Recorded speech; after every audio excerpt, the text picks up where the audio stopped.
Nabi Muhammad meninggal, Siti Fatimah datang ke makamnya Rasulullah, kuburan masih basah. Dan Siti Fatimah ambil tanah kuburnya Nabi Muhammad, diusap ke matanya dua-duanya sambil mengucapin syair. Madza ala man syamma turbata Ahmadin alla yashumma mada zamani ghawaliyah. Subbat alayya masaibu law annaha subbat ala al-ayyam udna layaliyah. Sambil diusapin tuh tanah kuburnya Rasulullah yang masih basah. Siapapun yang bisa mencium tanah kuburnya Nabi Muhammad sampai kiamat, dia nggak bakal nemu parfum minyak wangi yang lebih wangi dari tanah ini. Saya mendapat musibah yang berat dengan wafatnya Rasulullah. Andai kata musibah yang berat ini dirasakan sama siang, siang bakal gelap. Jiwa saya sekarang lagi gelap. Nangis, Siti Fatimah nangis. Udah nggak enak, hidupnya udah nggak enak. Makanya Siti Fatimah nggak lama hidup, 6 bulan. Rasulullah meninggal Rabiul Awal, 12 Rabiul Awal Nabi meninggal, sama hari lahirnya.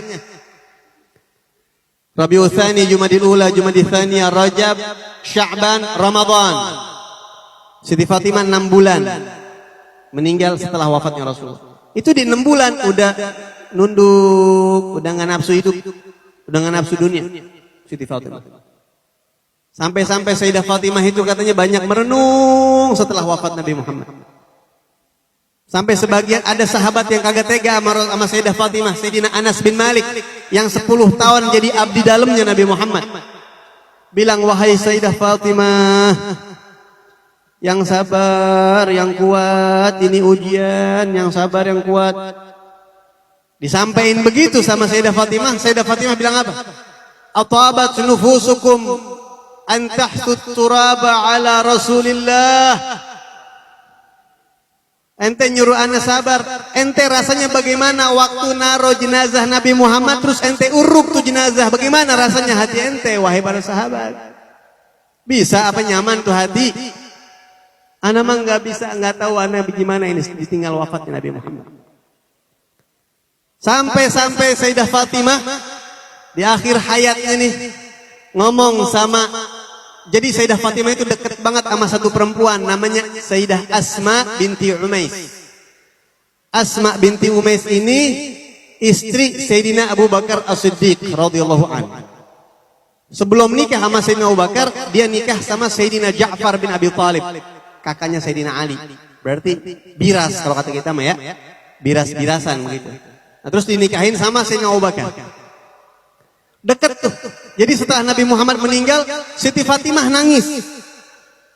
Waktu nangis, ini Siti Asma binti Umais ngelihat, wahai Sayyidah Fatimah, kenapa nangis? Ma yubki.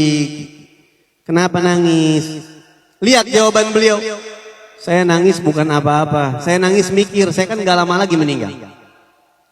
Saya mikir kalau saya meninggal nanti, terus saya takut pas jenazah saya dibawa, mata lelaki ngelihat jenazah saya. Saya nggak mau. Ntar orang tahu tinggi badan saya, lekuk tubuh saya, walaupun saya sudah dibalut dengan kain, tapi gambarannya masih ada. Itu yang saya nangis. Saya takut jenazah saya dilihat orang. Kira-kira ente ada usul gak wahai Asma? Kata Siti Fatimah nih. Kata Siti Asma apa? Kebetulan kan Siti Asma ini bekas istrinya Sayyidina Ja'far bin Abi Thalib.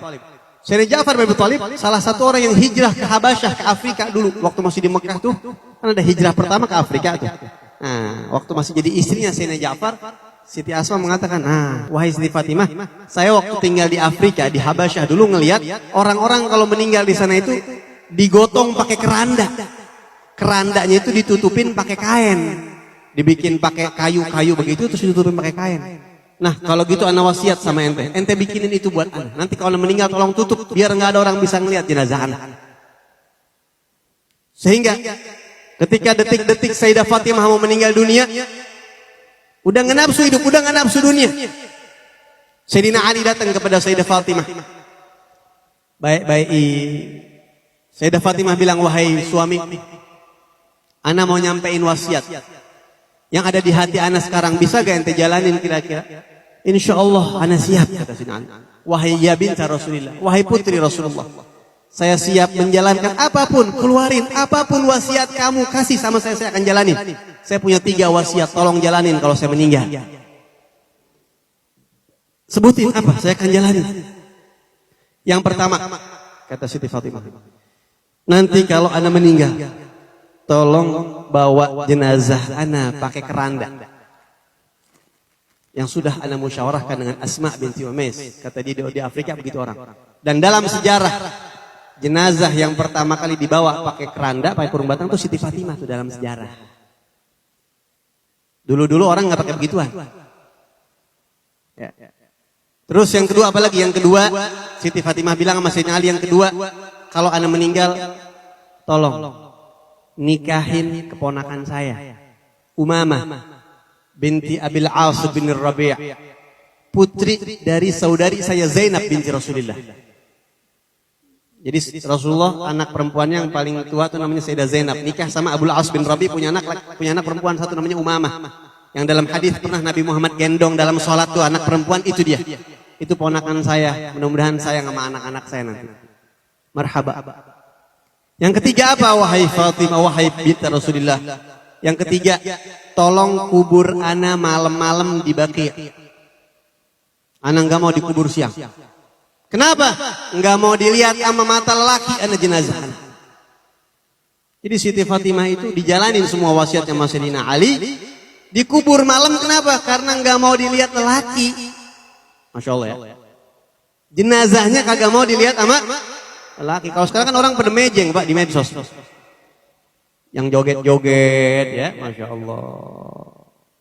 Ini kagak mau.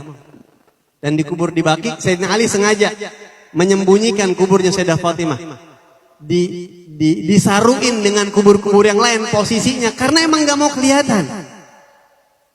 Baik itu jenazahnya ataupun kuburnya. Dan semuanya sudah dijalani sama Sayyidina Ali ibn Abi Thalib radhiyallahu anhu.